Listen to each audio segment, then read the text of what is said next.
खून पे, हमारे माँ बेटियों की इज्जत पे। आप देखिए आज कौन सा कानून, कौन सी इंसानियत,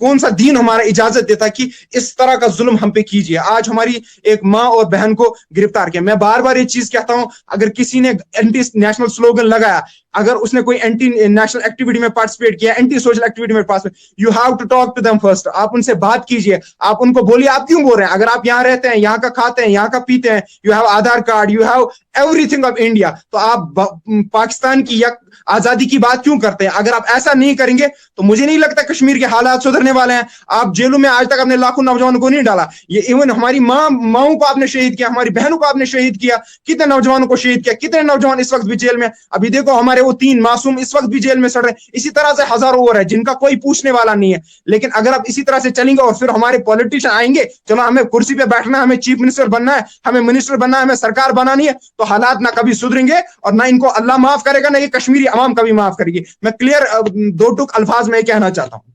हम आपके पास दोबारा आएंगे, पहले हम आदिल जी से बात करेंगे। ये पहले इन्होंने हमारे साथ फिर से ज्वाइन किया है, तो ये किसी तारीफ के मोहताज नहीं है, ये हर एक कश्मीर के मसले पर बात करते हैं। तो आदिल जी आप हमारे साथ फिर से जुड़े, तो पहले हम आपका वार्म वेलकम करते हैं ऑल इन ग्लोबल न्यूज में।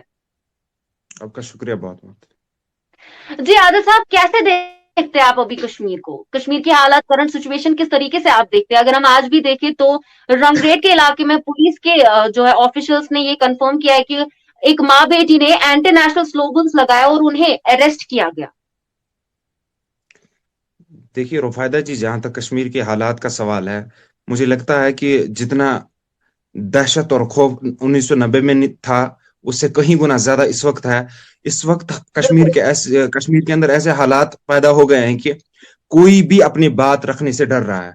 और उसके बावजूद आप देख रहे हैं किस तरह से हमारे सियासतदान, जिनकी वजह से 70 साल से कश्मीर के अंदर खून बह रहा है, जिनकी वजह से हमारे लाखों नौजवान शहीद किए गए, जिनकी वजह से हमारे लाखों नौजवान जेलों के अंदर है। मैं मानता हूं मरकजी सरकार की हमेशा एक एंटी कश्मीर पॉलिसी रही है, लेकिन जो प्रो कश्मीरी पार्टीज थी या जो रीजनल पार्टीज थी, उनका एक बहुत बड़ा रोल था।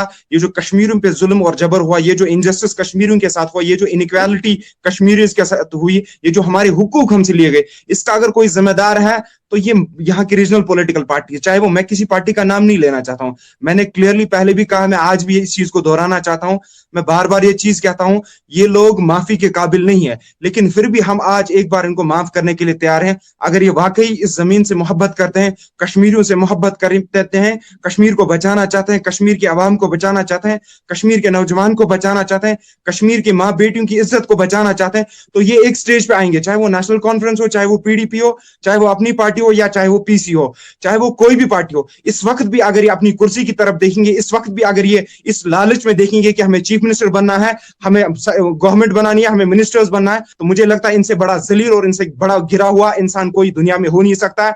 क्योंकि आप देखिए जुल्म की इंतहा हो रही है, हमारी माँ बेटियां अब बात भी नहीं रख सकते आमने सामने। देखिए यही कॉन्स्टिट्यूशन ऑफ इंडिया हमें क्या था, अंडर आर्टिकल 19A हमें क्या था कि you have a right to freedom of speech and expression, but that is curtailed by BJP with the help of these bullshit Kashmiri politicians. They are always making compromise on the blood of Kashmiris. So इनको इस चीज का ख्याल इस बार रखना होगा। मैंने क्योंकि पहले भी कहा था, मैं आज भी कह रहा हूं, अगर ये वाकई एक स्टेज पे आएंगे तो हम इनके साथ चलने के लिए तैयार है, अगर नहीं तो अब देखिए मेरा कैंपेन किस तरह से स्टार्ट होगा इन सब के खिलाफ। मैं नहीं चाहता, मैं कोई, देखिए अगर हम इस तरह का माहौल यहाँ रहेगा, हमारी माँ बेटियां हिफाजत में नहीं है, उनको हर दिन जेल में डाला जाएगा, हमारे नौजवानों को कत्ल किया जाएगा, इस तरह से मासूमों का खून बहाया जाएगा। लानत हो ऐसी पॉलिटिक्स पे और लानत हो ऐसी सियासत पे। क्या करना है उस सियासत का? हम तो कश्मीरियों का हाथ जोड़ेंगे, आप दूर ही रहिए इससे, किसी को वोट ही नहीं डालना है, वो तो फिर मुझे लगता है कुफर लगता है हम सब पे। हम कहते थे, हम जब इस सिस्टम की दावत देते हैं, लेकिन अगर हम इस सिस्टम के खिलाफ बात नहीं करते हैं और उसके बाद हम अपनी कुर्सी पे नजर रखते हैं, तो मुझे नहीं लगता है कि हम इंसान कहलाने के लायक है। तो मुसलमान तो दूर की बात है, इस वक्त जो ये बर्बादी कश्मीर के अंदर, ये डर जो कश्मीर के अंदर है, ये जो जुल्म कश्मीर के अंदर हो रहा है, इसके 90% जिम्मेदार कश्मीर की रीजनल पॉलिटिकल पार्टीज है। क्योंकि आप देखिए 2019 तक क्या हुआ था, क्या नहीं हुआ था, वो एक हिस्ट्री थी, लेकिन 2019 5 अगस्त को मैं मानता हूं नेशनल कॉन्फ्रेंस ने एक स्टैंड लिया, पार्लियामेंट में जस्टिस हसन मसूदी साहब ने अपनी पिटीशन फाइल की, पीडीपी ने, ये जिसने भी की, मुझे कोई सजादनी लोन साहब का सबसे बढ़िया वकील है सुप्रीम कोर्ट में, वो मैटर नहीं करता, लेकिन पीछे से वही मिले हैं। लेकिन असल में इंपॉर्टेंट चीज ये है कि इन लोगों को कश्मीर की कोई फिक्र नहीं है। उसके बाद भी देखिए इसी कश्मीर से कुछ दलाल और गद्दार, कुछ बदबख्त निकले जो पीछे से कंप्रोमाइज करके आए, जो पीछे से फिक्सिंग करके आए, जो पीछे से करोड़ लेके आए और इस कश्मीर के जो कश्मीर के नौजवानों का खून बहाया जा रहा है उसका सौदा करके आए, इस जमीन का सौदा करके आए, यहाँ के कश्मीर के नौजवान के मुस्तकबिल का सौदा करके आए, हमारे मुस्तकबिल का सौदा करके आए। तो ये हमेशा एक हिस्ट्री रही है कश्मीरियों के साथ। बदकिस्मती की बात है कि ये पॉलिटिशियन, या मैं पहले कहूंगा कश्मीरी नहीं सुधरते हैं, इनको सुधरना चाहिए। मैं आपको कहा ना, आपको सबको लगता होगा, मैंने खुद डीडीसी कॉन्टेस्ट किया, मैं लोगों के सामने गया था, मैंने जो बातें रखी थी मुझे लोगों ने उस पर वोट दिया था।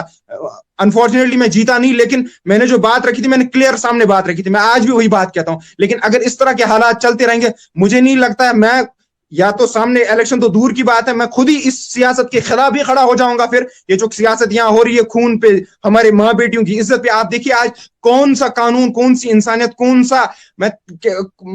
सा दीन हमारा इजाजत देता कि इस तरह का जुल्म हम पे कीजिए। आज हमारी एक माँ और बहन को गिरफ्तार किया। मैं बार बार ये चीज कहता हूं, अगर किसी ने एंटी नेशनल स्लोगन लगाया, अगर उसने कोई एंटी नेशनल एक्टिविटी में पार्टिसिपेट किया, एंटी सोशल एक्टिविटी में participate, you have to talk to them first. आप उनसे बात कीजिए, आप उनको बोलिए आप क्यों बोल रहे हैं। अगर आप यहाँ रहते हैं, यहाँ का खाते हैं, यहाँ का पीते हैं, you have Aadhaar card, you have everything of India, तो आप पाकिस्तान की या आजादी की बात क्यों करते हैं। अगर आप ऐसा नहीं करेंगे तो मुझे नहीं लगता कश्मीर के हालात सुधरने वाले हैं। आप जेलों में आज तक अपने लाखों नौजवानों को नहीं डाला, ये इवन हमारी माओं को आपने शहीद किया, हमारी बहनों को आपने शहीद किया, कितने नौजवानों को शहीद किया, कितने नौजवान इस वक्त भी जेल में। अभी देखो हमारे वो 3 मासूम इस वक्त भी जेल में सड़ रहे हैं। इसी तरह से हजारों और है जिनका कोई पूछने वाला नहीं है। लेकिन अगर आप इसी तरह से चलेंगे और फिर हमारे पॉलिटिशियन आएंगे, चलो हमें कुर्सी पे बैठना है, हमें चीफ मिनिस्टर बनना है, हमें मिनिस्टर बनना है, हमें सरकार बनानी है, तो हालात ना कभी सुधरेंगे और ना इनको अल्लाह माफ करेगा, ना ये कश्मीरी अवाम कभी माफ करेगी। मैं क्लियर 2 टुक अल्फाज में कहना चाहता हूं।